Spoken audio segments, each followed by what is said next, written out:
It's the joy of cooperative games. On this episode of Play Saves the World, the ongoing conversation about games and spirituality.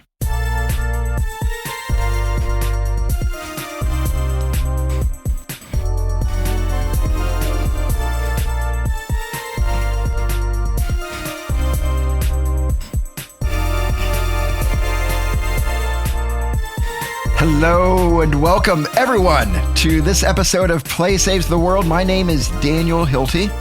And my name is Kevin Taylor.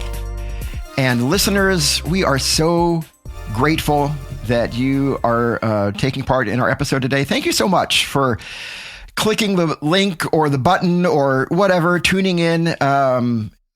We are so glad that you did. If no one else has told you yet today, we think you're pretty awesome. And you made our day, and we appreciate your being a part of it. Speaking of being awesome, how are you, Kevin? I'm very good, Daniel. How are you? Good. I am doing well. Thank you. I'm doing well. COVID is bouncing around, but everybody's okay, right? But it's back. Oh no, yeah, we're in the community. Yeah. I haven't heard too many cases where we are, but where you are, there's been you're starting. I've known a few. Yeah. Okay. Today we're talking about the joy of cooperative games. Oh my gosh. And by that, we mean specifically cooperative tabletop games. Tabletop games. Right.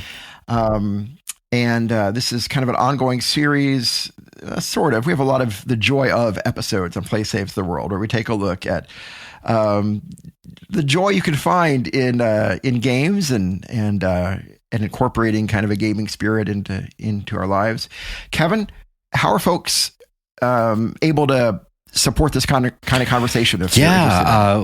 Please help us get the word out and like and subscribe if you're watching on YouTube, or if you're listening to the audio podcast, tell a friend and review us on iTunes or Spotify or whatever your platform of choice is. And you can support us at patreon.com/playsavestheworld. Give us a little financial help to help support the cost of the channel. So please consider donating. We appreciate that so much. Thank you. Yeah. Leave it. Those written reviews on the podcast platforms, I hear, kind of really help the algorithms know to recommend the podcast to others and to spread the good news of gaming. That's right. So thank you so much. So today we're talking about the joy of cooperative games. Kevin, if someone is tuning into this episode and maybe they're unfamiliar with cooperative tabletop games, what are we talking about here? Well, Daniel. Yes. Let's envision a scenario.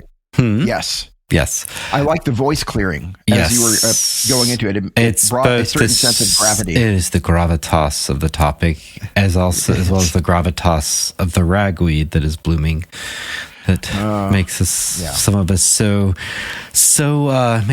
liquid, we might say. But consider one scenario where you and I play a game and we decide to arm wrestle. Right? Again. And only one shall win. Now, it could be a tie.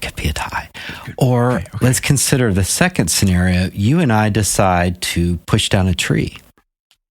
Okay. So in the first scenario, you are my adversary, and I'm trying to beat you. In the second one, you and I are going to work together, and our adversary is that tree because it needs to come down. It's not in good shape, and it's hurting the daisies. So we are going to push this tree down somehow. We're going to work together and figure it out. And that's kind of the difference of a co-op game. A co-op game, you are playing against the board versus against the other players. Is that fair? Okay. Yeah, I love that. Yeah, so the players are working together against, as you said, against the board, against the game, against the tree, trying to push it down. Yeah, I like that. I like pushing down trees. Is that something that you do? I've done it for a long time. I used to do as a kid. The dead ones, they're still standing, but you realize they're dead, and you give them a push, and they go crack. Really? It's very thrilling. They're easier to push that way. Dead tree pushing. Yes. because it lacks good roots. We should have a future episode called "The Joy of Dead Tree Pushing." It's so much fun. Yeah, if you ever go to yeah. You've got a spy, and sometimes you're wrong. You're like, "This is a good one." Like, no, this one's not going to happen. But some of them can be quite large, and they're going to fall eventually. And you almost want to be careful as you push it. Push too hard, the top could break off and hit you. Right? Oh, like if it's wobbly and you push the bottom, the top can. So you got to be a little careful. But you give it a couple of good pushes, and it just comes out of the roots and crashes to the ground. It's like Incredible Hulk. There is some danger in it. Yes. So we're not necessarily, for legal reasons, encouraging our listeners or recommending to our listeners to push down trees. Correct. But you probably should, but you shouldn't. Inherent danger. Yes. Common sense. So yes. So we're going against the game. I love that. Yeah. And, oftentimes the game has some sort of built-in mechanism or kind of automated opponent, right? Or like some sort of, when we talk about solo games, we talk about like an AI, except it's not really AI because it's not electronic, but some sort of system that mechanism in the game where it almost simulates an opponent, right? Who's like playing against you in some ways in a lot of those. So it might block you in locations as worker placement. It might scramble some of the cards if there's drafting going on, and it might, you've got to catch up to its marker on the board. So it's doing things that, like you said, simulates, but it doesn't really know the board state. Right. Ramp up the obstacles. Yeah. Things like that. Yeah. I played a few games where they tried to, it's almost like a decision tree. And so it was really more of like an AI where it's, if you're in this situation in the board, then this would happen. Oh, okay. But you're basically a robot to the AI. Almost. Okay. Interesting. So in that sense, it's trying to figure out what's going on the board, even though it can't see. But generally, that's not how they work, because that's really complicated. So I think a lot of cooperative games are like that, where you're trying to beat the board, beat the game, some sort of, and we maybe call it an AI, and I was going to say a simulated AI, but then that's also that's like it's an AAI, like an automated, an artificial intelligence. Do you know what ATM stands for? No, what does it stand for? Automated teller machine. I did know what that meant. Thank you. No, that's good. And the teller is the person that tells you if you got any money. Hey, if I got any money? Okay. It's funny we call them the teller. I don't know why. Because they tell us our money. Yeah, status. I guess. Yeah, I don't know. Okay. Very strange. I thought it was going to be like an artificial teller. I think it's automated. The automat. Yeah, an automat. No. I was making a bad AI joke. It was not good. It was good. No, that was good. You inspired me. It's good. I liked it. So that's one way that cooperative games are played, are against some sort of, you're trying to beat the game. Waiting for your turn. Stupid. Play. Everyone can see your cards. You are slow and you smell horrible. Why do you sweat? Please consider this silicone paper. Little bag from my box. You may keep it and you'll help you not sweat. Disgusting. Play. I don't judge you, game. Don't judge me. Though, speaking of, I don't think I could ever criticize a game for its. Their new board games have quite. Are you a fan of the new board game smell? We're on a tangent here, but you know what we've been on a tangent for 52 years, Daniel. Yeah, it is a nice smell. It is when you first open a box and it's like a new car smell, but with board games. They're quite nice. And there's both hope and despair for me, because I'm really excited and hopeful, but then there's a little despair of like, I've got to punch these things out, and I'm going to like it for about 10 seconds, and I'm going to get annoyed. I don't know about you, but all the cardboard punching sometimes is.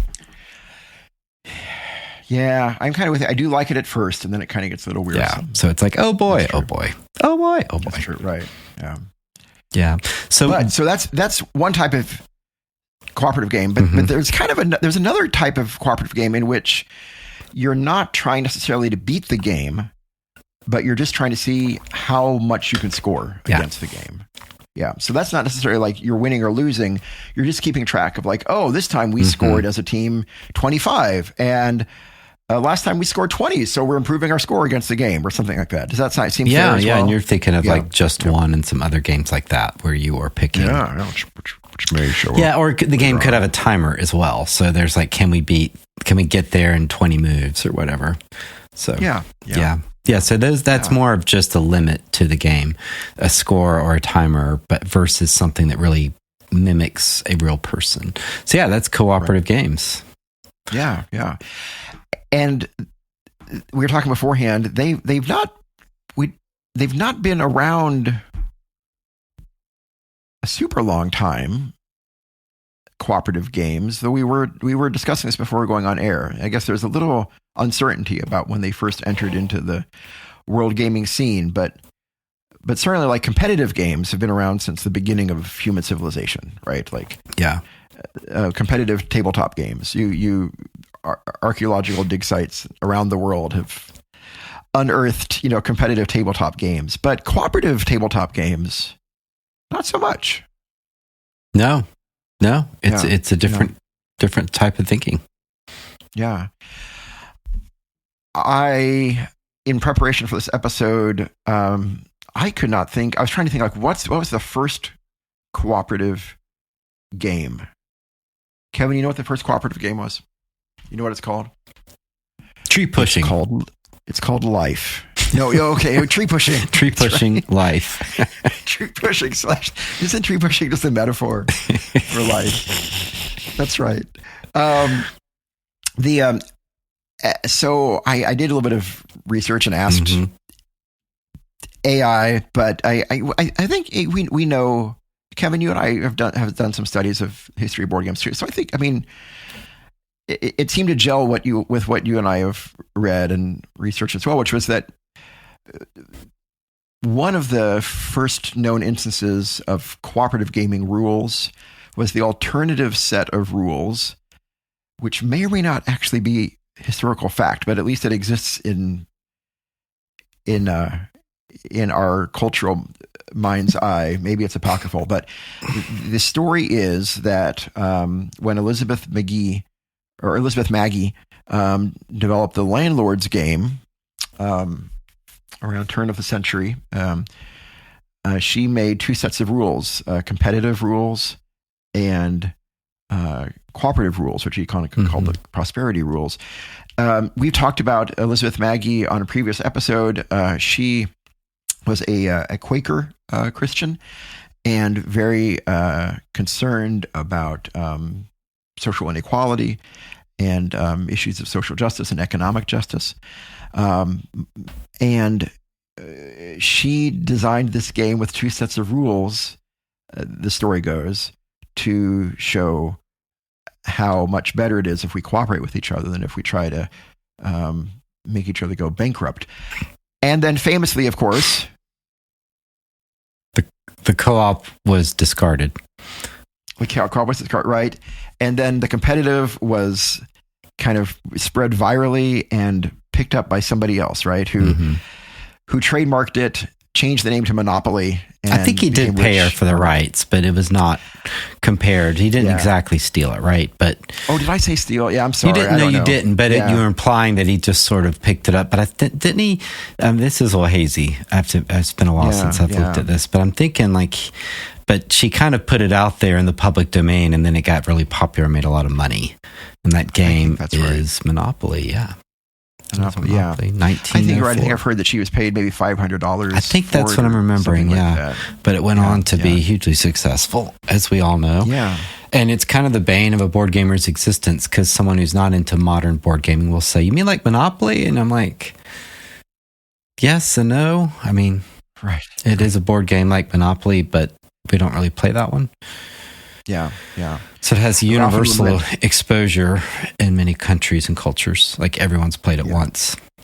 But I didn't realize that the co-op prosperity rules might be an urban legend. But you're saying it might be.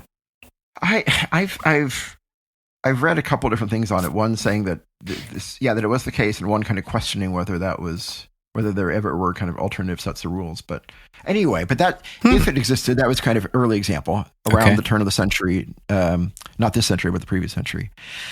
But then cooperative games really kind of began to be produced in the 1980s by family-themed games geared toward adults and children playing together.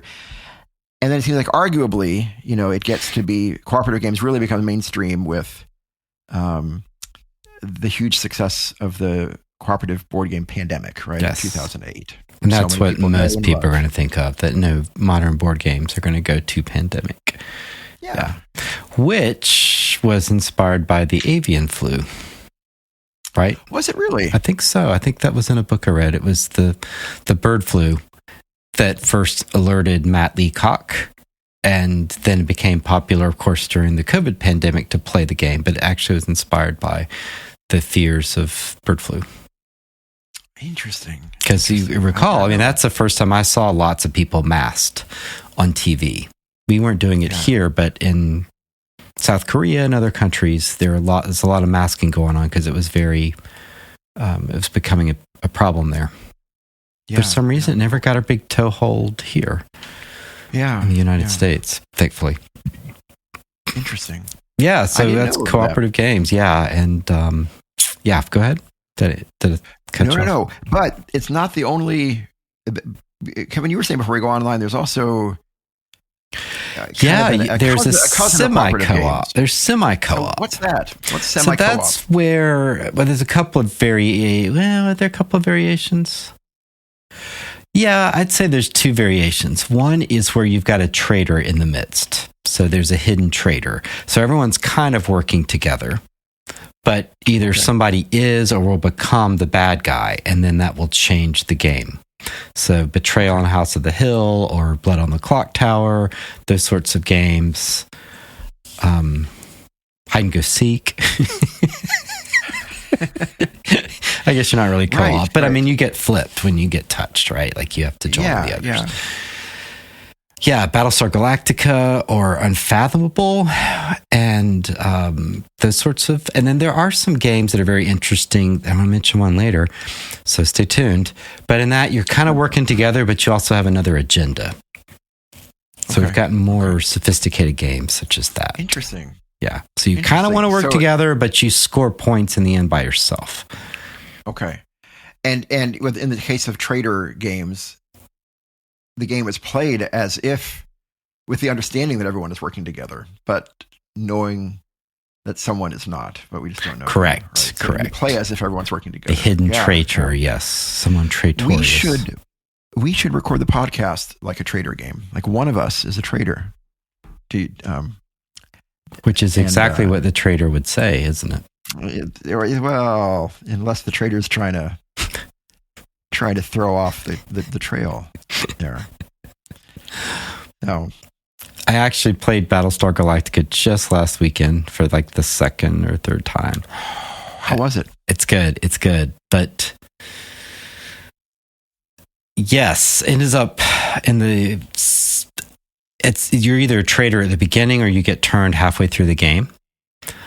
And my character is very likely to become a traitor. So they start out a second later in the game. They start out in the brig and I was a traitor. And then the other person, they thought must be the traitor as well. And they threw them in the brig and that pretty much ended the game. So it was kind of hilarious.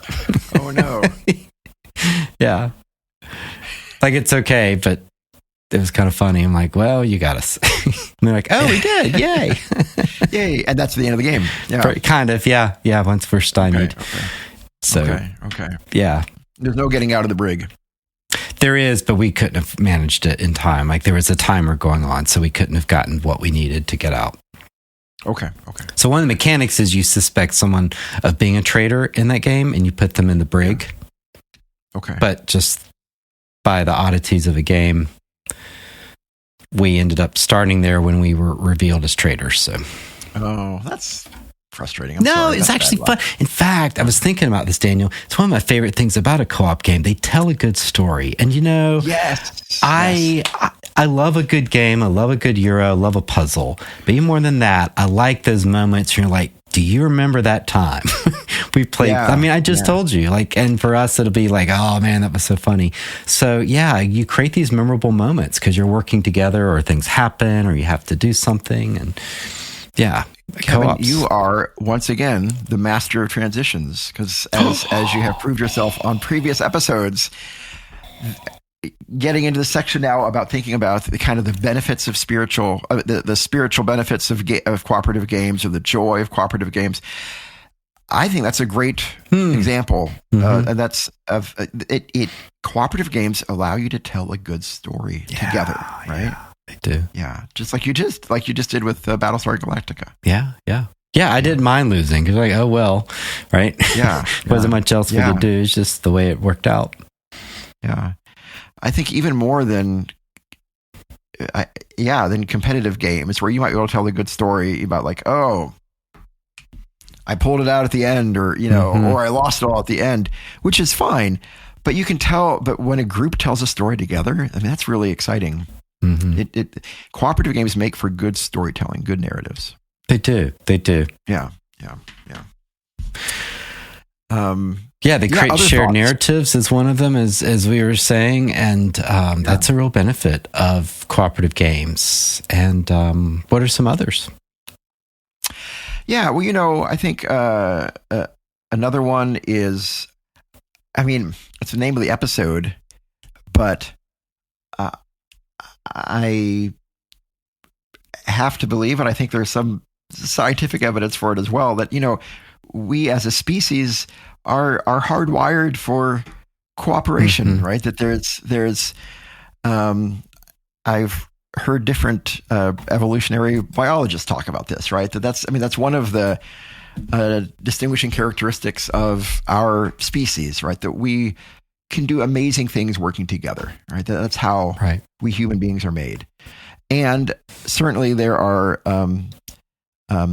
spiritual parallels to that too, right? That just our hearts are wired, our souls are wired to work with other people, right? Yeah, no, we build cities. We are much more of a we're political animals, as Aristotle said, meaning we live in cities, and we tend to be herd animals versus like a cat that can be in a little bit of a pack, but they can also go solo. So yeah.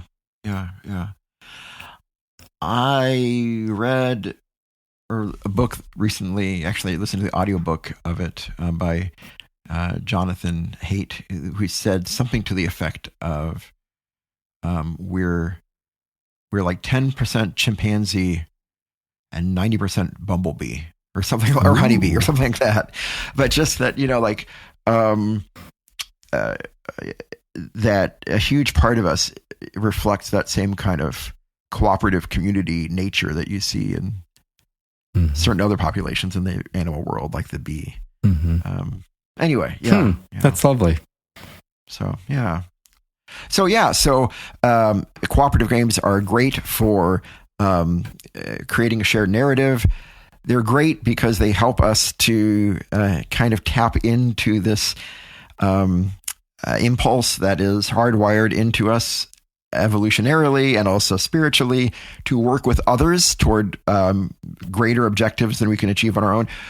Any other thoughts on what makes cooperative games good for life, good for the soul?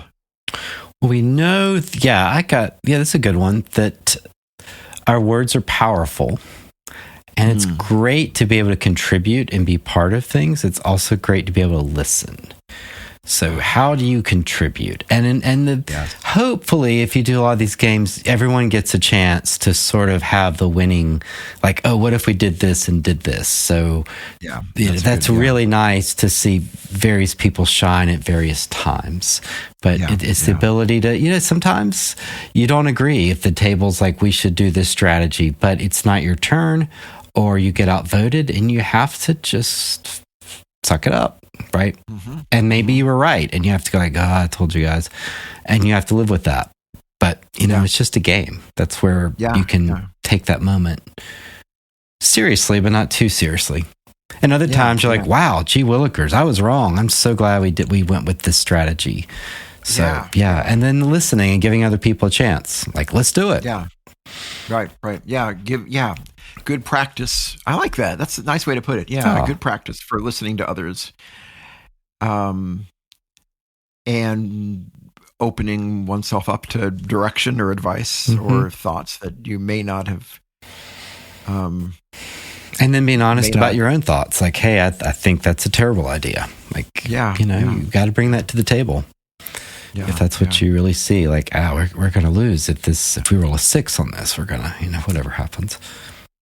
Yeah. Though I do find in some ways cooperative games provide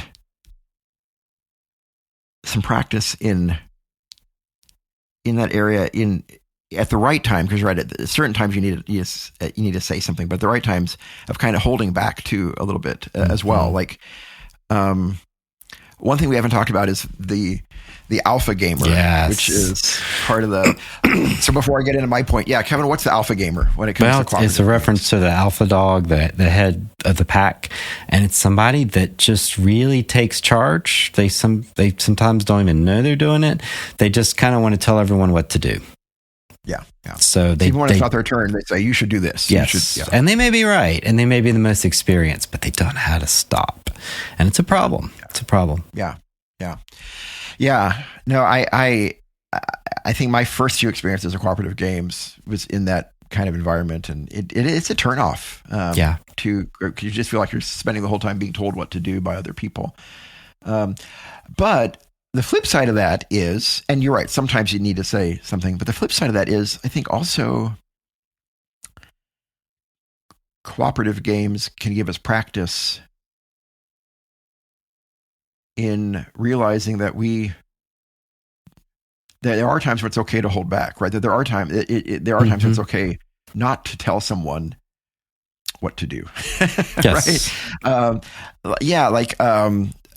I've been talking about Quaker Christians a lot this episode, but it makes me think of another Quaker Christian besides Elizabeth Maggie, a contemporary to us. Parker Palmer is a Quaker author. And he has this beautiful passage. I forget what it's called. I think maybe it's in his book, Let Your Life Speak. But he has this beautiful passage where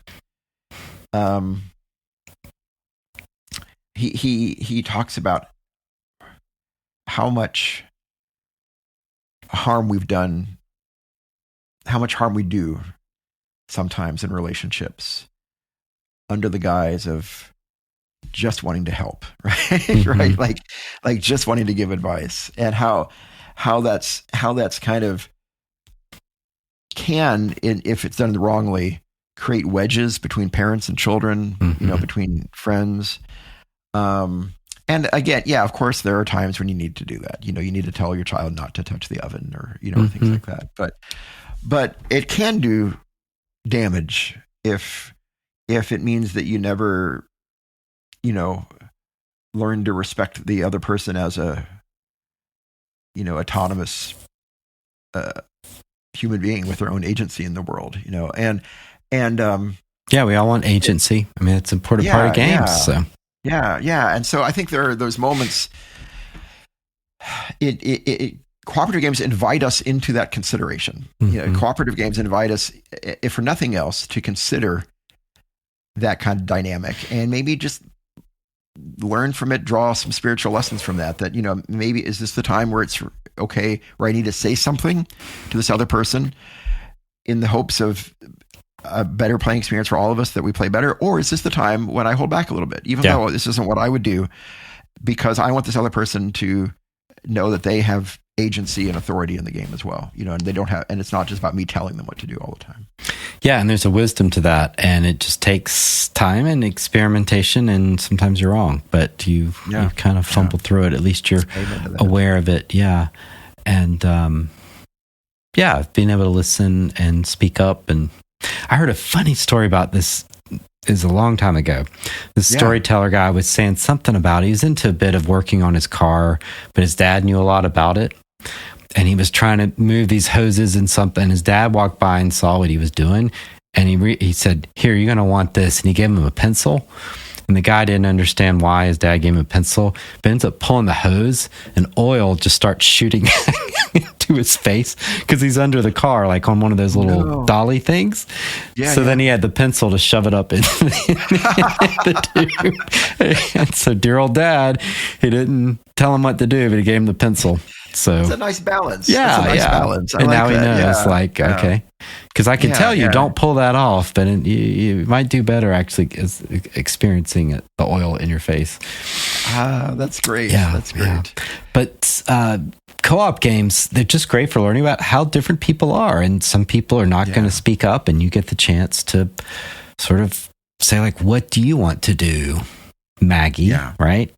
And hopefully give her the space to make a choice, which is nice.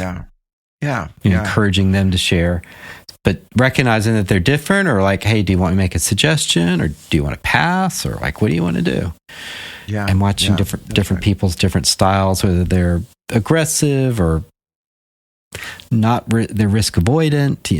You bring all that to the table. Very cool. Yeah, for sure. Yeah, and I love that. They're a good way of getting to know the people around the table better, in at least a small way, maybe in some larger ways too, depending on what the game is about or the mechanism. Some cooperative games are built around sharing your thoughts or something like that, or your story, and those can help too. But yeah, I love that. Yeah, what kind of person is this? Yeah. Not in a judgy way, but in a curious way. Yeah, curiosity way. Yeah. So I like it. So those are all good reasons Let's do to some play. lists. Time for a listicle. It is the top 5 cooperative games with honorable mentions. At this moment in space and time. Receiving data. Kevin and me, for whatever that's worth. That's right. So we're going to begin with honorable mentions. Yes. I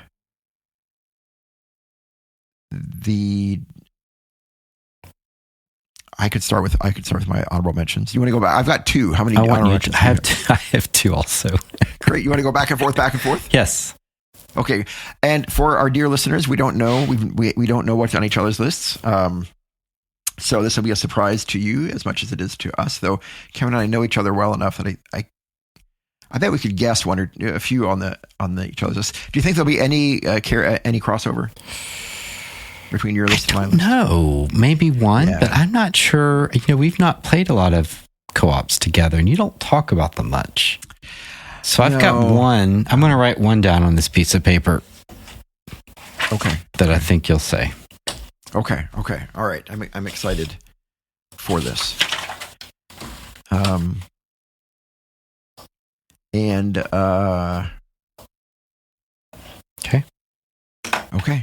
All right. Do you have any you want to guess from me?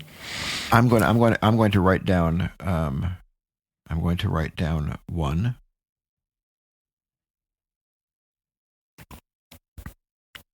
Oh no, that won't work. No, I got one. Processing. I've got one. I'm writing down one that I think that it's going to be on your list. I'm going to write down 2 that I think will be on your list. Not to up the ante or anything. Just because you're an amazing human being and you share. I haven't guessed you put this on your, but I don't think you've mentioned it to me. So I'm going to put it on here. But maybe I'm going to guess 7 games that are on your top 5. I'm going to guess 5,000 in your top. 5 of those are in your games. All right, that sounds good. I'm going to guess the whole Board Game Geek catalog. Cut and you are paste. Correct. 30 gigabytes later. So honorable mentions. So yeah, I'll go with one, and you, if that's okay, yep, we'll go back to forth, and we'll end with some great Kevin selections. All right, my first honorable mention. It's a lot of these games on my list are games I've talked about before. I'm sorry, but they're just games I really like a lot. My first honorable mention is Similo. Similo is a cooperative game that I first heard from recommended by Suzanne Sheldon on the Salt and Sass gaming podcast. We had Mandy Hutchison on our show before. She's one of the co-hosts of that. Callback. Yeah. But Similo is these are all cooperative games, obviously. This is a card game where they come in different packs, different sets, but I'll just talk about like the animal set. Like you like a deck of cards with every card has a unique animal on it, a giraffe, a rhinoceros, an elephant, or whatever. And you shuffle it up. The clue giver the clue giver has a secret animal in mind that they're trying to get their teammates to guess. If they correctly guess the secret animal, they win. If in the correct number of times, if they don't, then everybody loses. And your secret animal is on the table within a grid of other animal cards that are face up, and your teammates are trying to eliminate progressively different cards, increasing number of cards from the grid until only your secret animal is left. And you can't talk. The only clues you can give are by playing other animal cards out.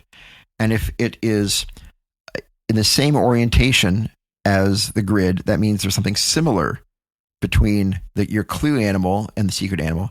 And if you put it perpendicular to the orientation of the grid, that means there's something different between the animal, the clue animal. And so people are always trying to guess like, well, this was a bird and it's different from a bird, so we can eliminate all the birds. Or this animal has red eyes and it's similar, so we got to look for animals with red eyes. Or, oh, maybe it's the fact that it's a carnivore. What carnivores are it? Because they don't really know what you're thinking of is a similar difference. It's fun. So Similo is my first honorable mention. What's yours? That's cool. Yeah, mine is going to go to a game I've never played. You rock. Isn't that amazing? But I know I would like it. It's just, Spirit Island. Oh. It makes so many lists, and I actually own the cheap Target version. That cheap, it's like half as much because it was special edition for Target. And I've sort of tried to, but the rule book, I don't know. I got a little lost in the rule book. It's one of those that I'd rather someone teach me or play with them. Yeah. But I get the gist of it, and people just brag on and on about it. So I'm going to list honorable mention is Spirit Island that one day I will play. One. Thanks. So many people, you're right, list that as their number one game. That's great. I love that. Good one. Yeah. Good. What's your other one? My second honorable mention is a newer game called Ito. I-T-O. It is have you ever played Wavelength by Wolfgang Warsch? Yeah, that's fine. It's similar to that, but in a non-competitive way, and it's only with cards. But basically, there is a card that comes out that lists two ends of a spectrum.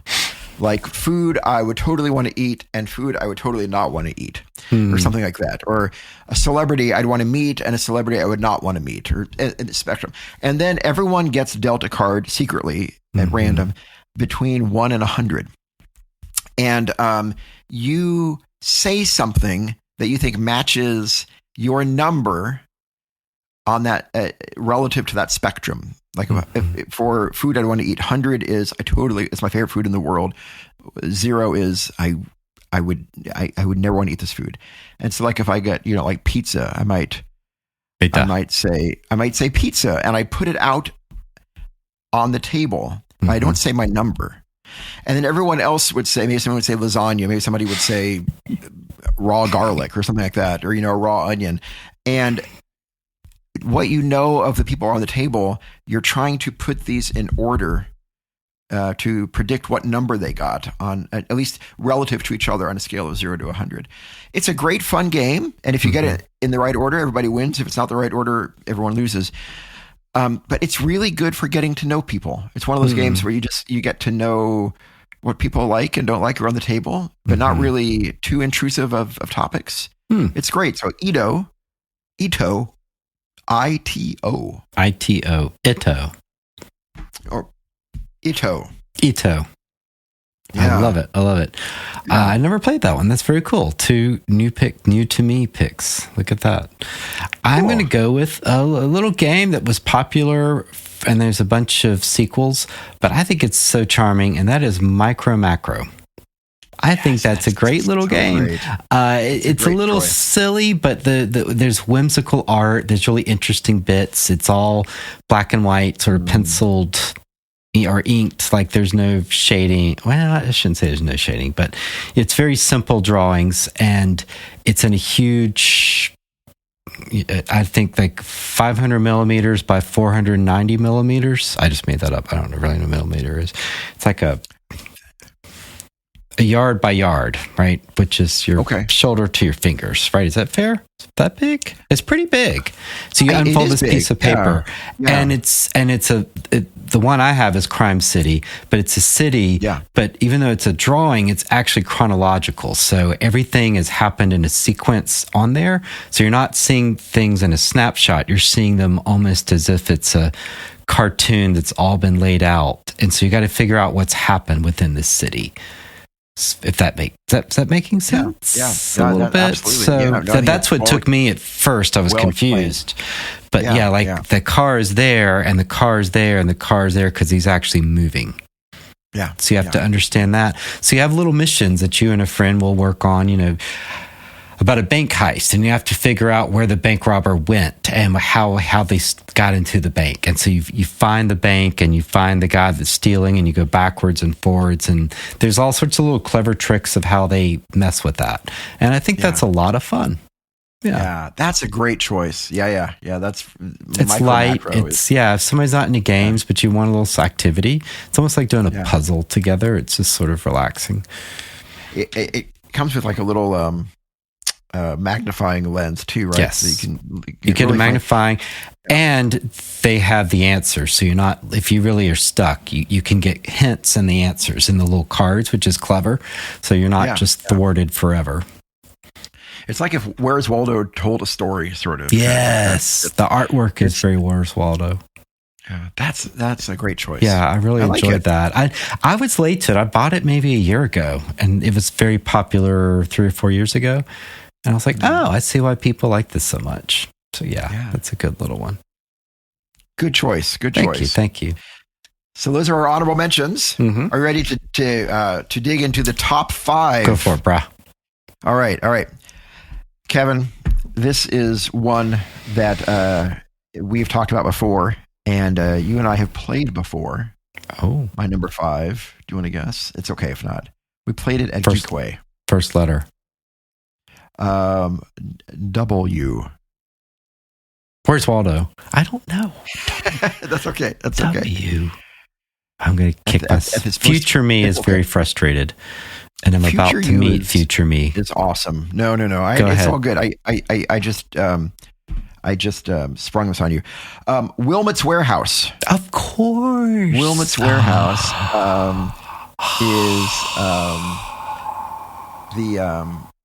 it is a great game that is cooperative.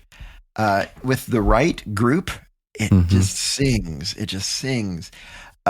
It may not necessarily be for every group, though, which is maybe kind of why I put it at the lower end of my list.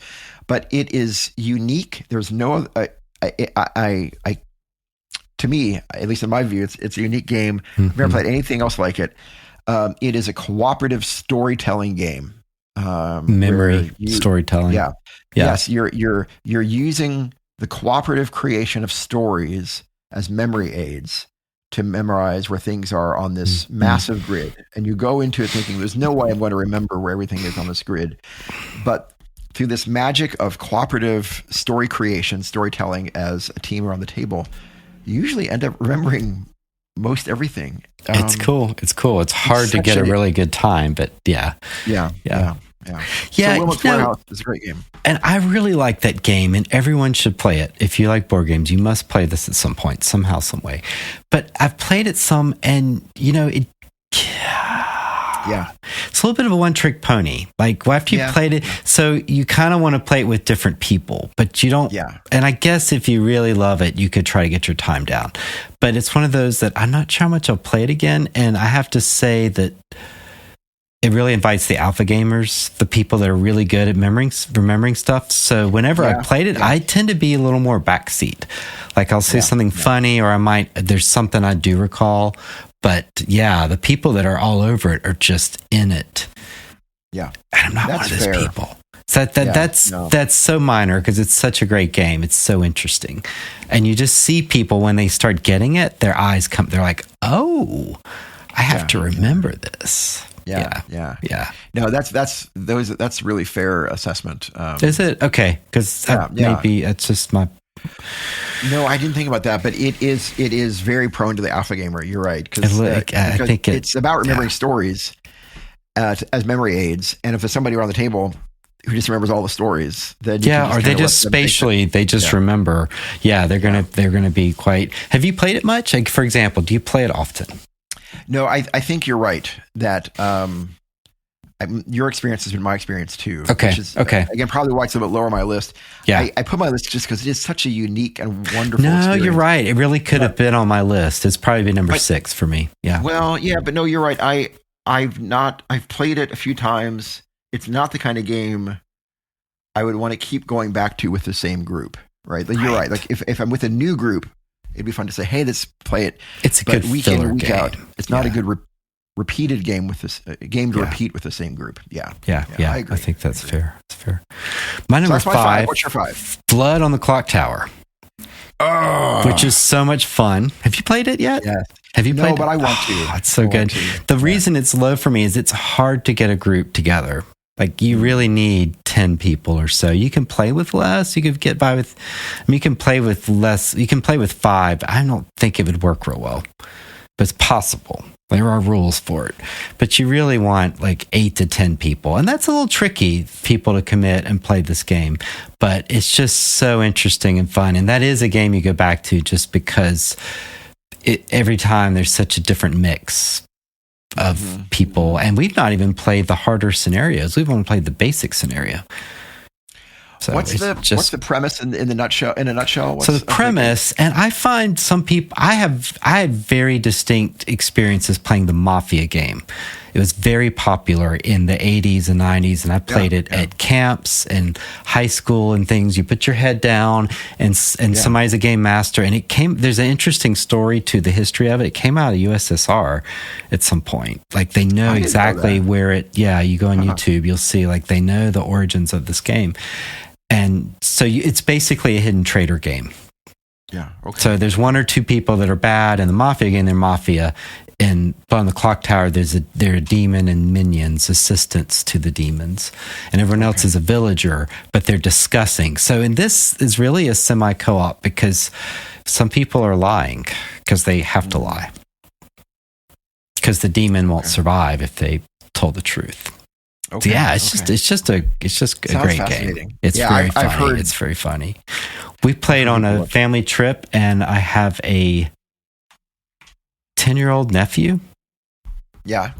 And his parents were absolutely convinced that he would never lie because it was too sophisticated to lie. But I was a game master, and I knew the whole time he was lying. It was so funny. It was so funny. Like, well, I don't think he would do that. I'm like, I couldn't say a word, but I just watched him concoct a story, and I was like, way to go, my son. Way to go. That was very good. Very good. What's your number 4? I love that. Yeah, and so the game, you get down to see who can survive. Like, Yeah. That's the whole game. I love it. Good choice. Thanks. My number 4 is one, kind of like you said, that you haven't played. I've played this one, but I don't own it. Mm-hmm. I played it for the very first time just a week or two ago, when our friends, Jordan and Chelsea, friends of the podcast, they've both been on came over to play some games with us. It's Bomb Busters. Oh, I've heard this has won a bunch of awards. Yeah, this is kind of a really popular cooperative game right now. So much so that I have been trying for a good couple months now to buy this game, and I can't find it anywhere because they're sold out. I think it's on Board Game Arena, isn't it? Maybe. I think it might be. Digital implementation of it. Yeah. Okay. Thanks. But it's really fun. I can see why people really like it.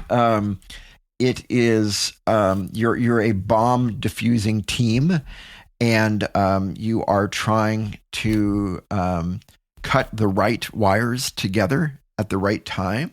But of course, if you cut the wrong wires together, then if you cut the wrong wire, then the bomb's going to explode and you lose. And so, and what it's really based around is numbers, thinking kind of logically about, okay, this person has this number wire, and then this wire adjacent to it, I don't know the number of it, but that's so cool. But then the wire adjacent to that is this number, and so it's got to be a number in between this number and that number. But this other person has that number, and there's only 2 occurrences of every like 4 occurrences of every number. 5. And so you're trying to. That's 5. 20. 20 billion. 20,000. 20. That's right. But it almost kind of feels like a kind of a Sudoku sort of feel, right? Like I had no idea. I didn't know. I saw an image and I knew it was about cutting wires, but I didn't know it had that almost like a Search for Planet X, like logic puzzle. It's very logical. It felt like kind of a cooperative Sudoku or like, So I really liked it. I can see why people really love it. And it plays quick, which is great. It's easy to explain the rules. So my number 4 is Bomb Busters. It's a great game. I can't wait till I can get a copy of my own. Yeah. Number 4 is a game that I never play anymore, but it still has a fond place in my heart because it's one of the first modern games, one of the early ones that I played in, I don't know, I'm going to say 2018, 2017 or so, and that is Pandemic. And I have several iterations of it, and it's just a great game. It's just a really great game. It's just somehow, I don't know, I should go back to it.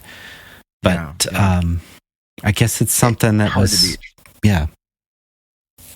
somehow there's just other games that have supplanted it. And I think that's probably true for a lot of people. And probably every game there's a trend to it, but its influence has certainly been huge. Games that come after it, and it's not hard. You grok it very quickly. Yeah.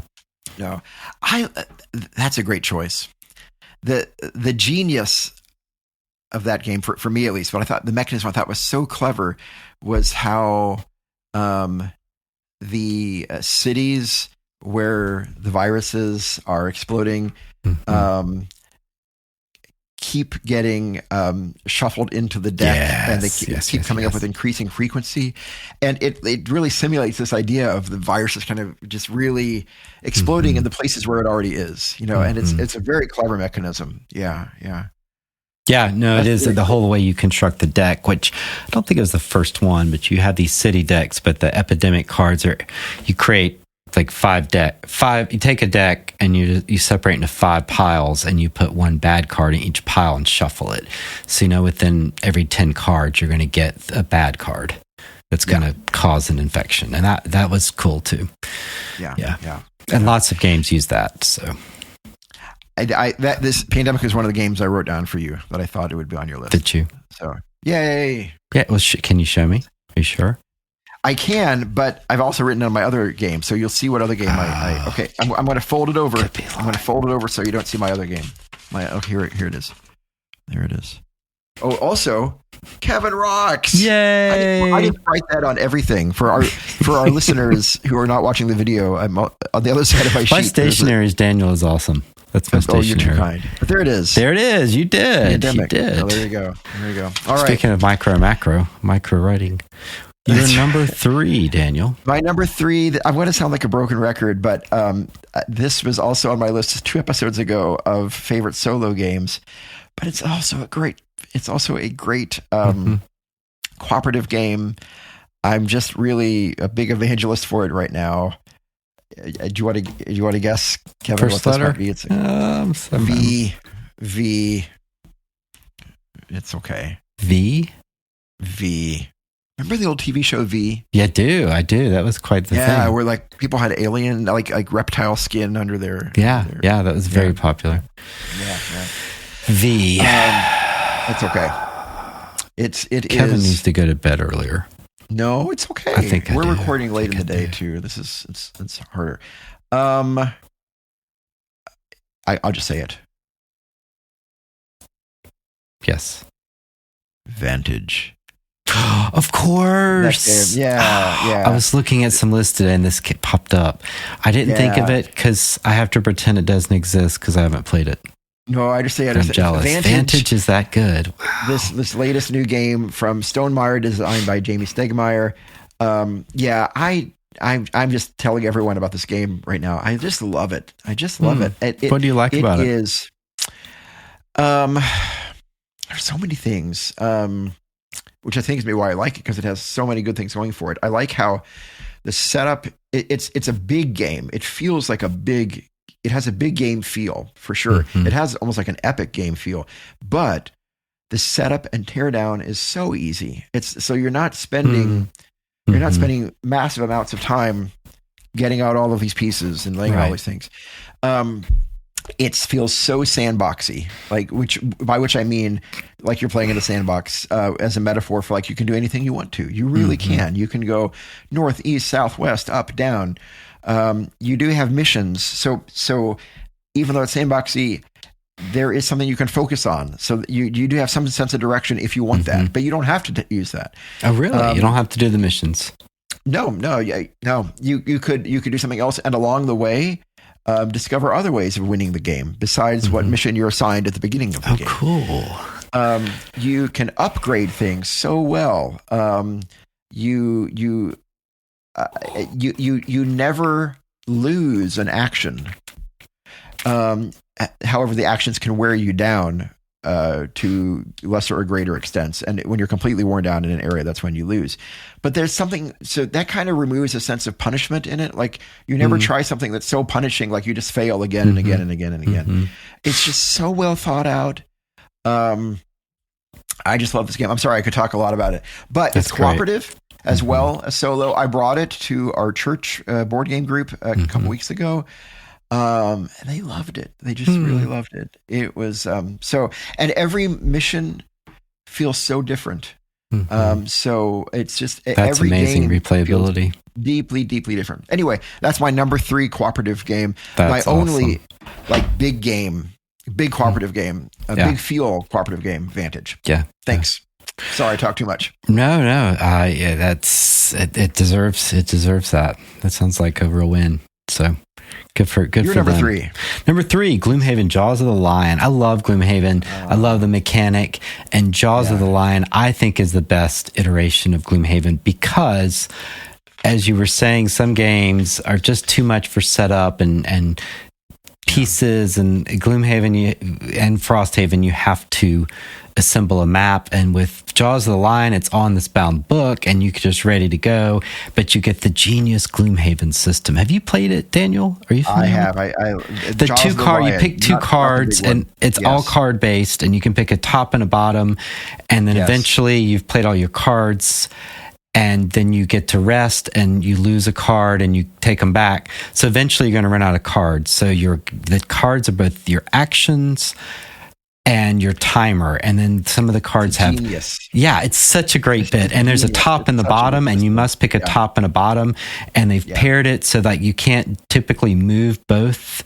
The bottoms are often move actions, and so you can change your mind on which top and bottom you pick of your 2 cards, but you must pick one of those, and there's some default actions too, but it's just so clever and doing it. And we've had so many where you just need one person, you need to defeat the boss and one person survive, and you considered won the scenario. We've had so many come down to like one person and it's just really exciting. You're like, okay, I'm going to make my big move and die. And can you carry the torch, Daniel? And then you're like, yay, we won. So it's really fun.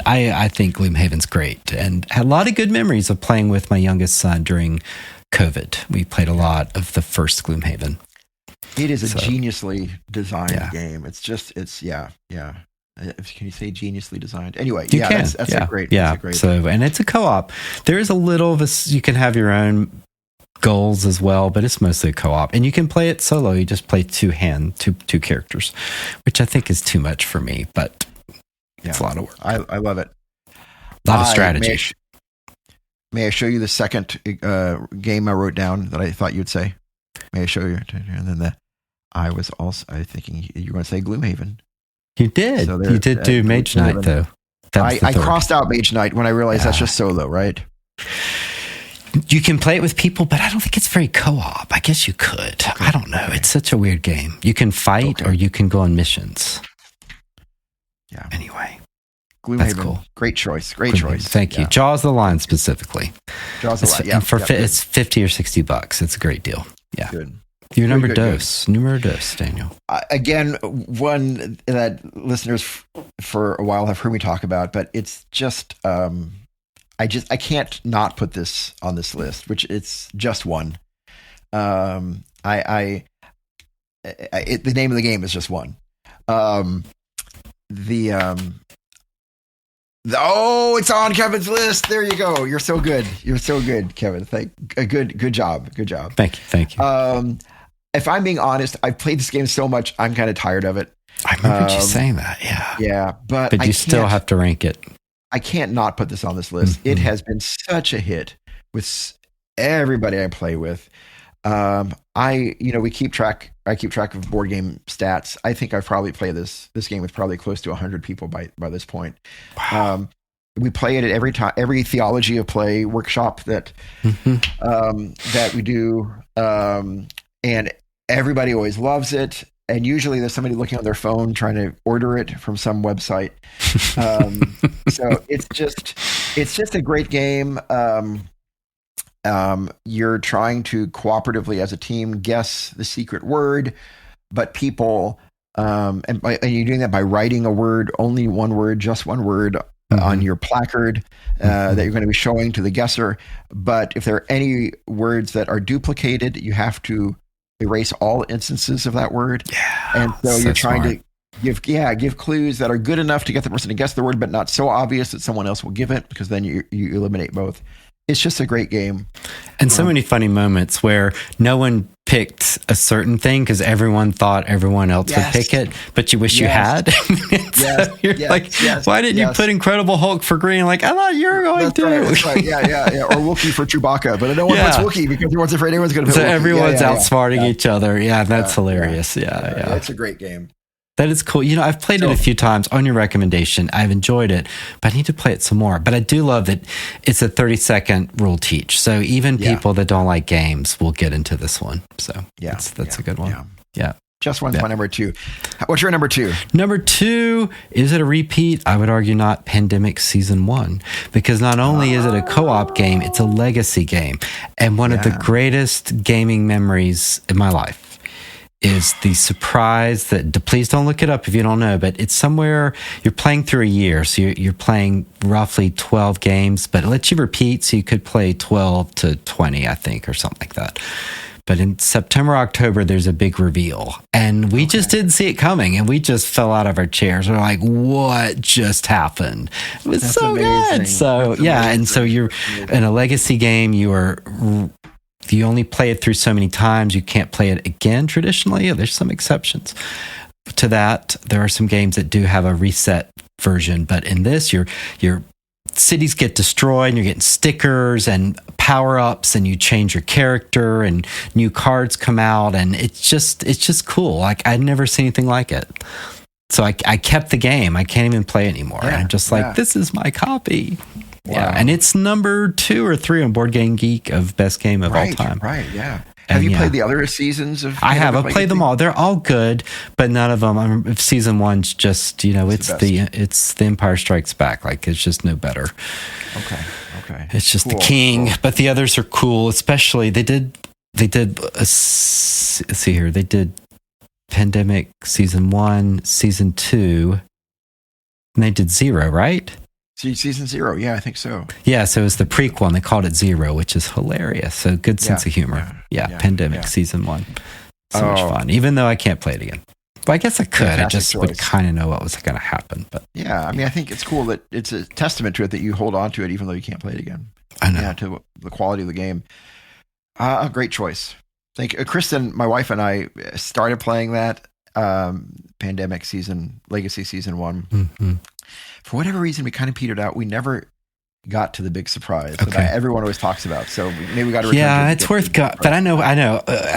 I've got some games like that. I don't know why I stopped them. I just did. So it's not you. Well, you're kind. Number 1. My number 1. Speaking of my wife Kristen, I picked this because A, it's a great game. It really is a great cooperative game. But B, Kristen and I played this together, and just really fond memories of us playing this cooperative game together. Kind of to the end, though there is no real end to it, and that is Dwarf Romantic. Right. Dwarf Romantic. Award-winning. This is a cooperative game, board game based on the cooperative on the video game. I guess it's a single-player video game, but it's a cooperative game based on the video game. I think this won Game of the Year, Spiel des Jahres, or at least it was nominated for it. And Spiel des Jahres. Yeah, it's kind of a divisive game in that some people just adore it. Again, it won an award or was nominated for it. Some people not. It won. It won. Okay, good. Thanks. Yeah, I'm pretty sure. I've heard some reviews where people are not even sure it's like a game, and I can see where they're coming from, but it's a very pleasant experience. Is it art? I don't know. Yeah. There's like a toilet. Yeah. It's definitely one of these games not where you're trying to beat the game. The game is not trying to beat you, and you're not trying to beat the game. You're just trying to see how high score you can get. Right. But you are laying out these hexes to build kind of a landscape Carcassonne style, sort of, except it's not square. So you're trying to build villages and forests and rivers. It's so gentle and pastoral, but you're also scoring. There are score options, and what's really well designed is the genius of it is that you keep track of your score on this sheet that carries over from play to play to play of the game. And once you achieve certain levels of scoring, then you unlock certain special tiles or certain special things that go on the game. And then they give you higher scores so that you can unlock. They're even like these little tuck boxes that you open up to where you pull out these new tiles. And so you're always kind of getting these little rewards, right, for getting a higher and higher score, which then allows you to get a higher and higher score in the future. And you keep track of this from game to game. And you're trying to I didn't get know to it the had next level. that. That's cool. I love a box. I love a tuck box. It's just a pleasant, peaceful, but engaging experience, gentle experience to share, especially with people you're close to. We've got really fond memories of playing Dwarf Romantic. So I'd say that would have to be my number one cooperative game. That's awesome. Yeah. Well, this tells you a lot about us, folks, because Daniel's a good, kind soul, and that's what he's picked. I'm not. And here I am, and I've picked John Company. That's the Cole Whirly game. Of course. Yes, I do love John Company. It's got to be one of my all-time favorites. Just because it's so interesting. There's dice rolling, and you take on different roles in this company. You are working together, but you win, but people win individually, which is very unusual. And so there's a bit of wanting the company to succeed, but you want to succeed even more, which is kind of the story of capitalism. So it's very much, how that works out, that you want the company to do well so you can make enough money to put your grandparents and others into nice manor estates. So it's all a parable. It's not a parable. It's the history of the East India Trade Company, the great British company that became the greatest monopoly in the history of the world. Every bit of tea for several centuries, including John Wesley's tea, passed through the hands of the East India Trade Company that was nicknamed the John Company. Yeah, made people filthy rich, and that was by exploiting India. And so you're supposed to feel bad that you're basically extracting wealth, and you do, but it's also fun because you invest in so many dice and you want to hit certain numbers. And when you do, everyone gets a payout, and it creates a lot of energy and fun in the game. Okay. So John Company. All Even right. though it's probably semi-co-op. Yes. No, I should have known that was, because you adore that game so much. I do. Great. I think I'm going to play it tonight, actually. So nice. Solo or with some No, folks? I got some friends. I got to teach it, but I got some people coming over. There is a solo version that works quite well, but it does keep you busy. But there's a genius way that somebody wrote the solo for it. Okay. Who always does the Cole Whirly games. Name escapes me. Yeah. Great. Yeah. Well, I love it. That's a great choice. So there you go. No crossovers. No and crossovers. I think, between the two of us, 14 cooperative games that hopefully one of them or more of them caught your attention, dear listeners. Yes, and I guessed you might put Pandemic, but I wasn't sure if you'd played it. I could not remember. Have you played the original? I have, Okay, and I liked didn't. it. It's a good game. For whatever reason, I just didn't quite connect in quite as powerful a way. But it is a good game for sure. Right. Yeah. No, good.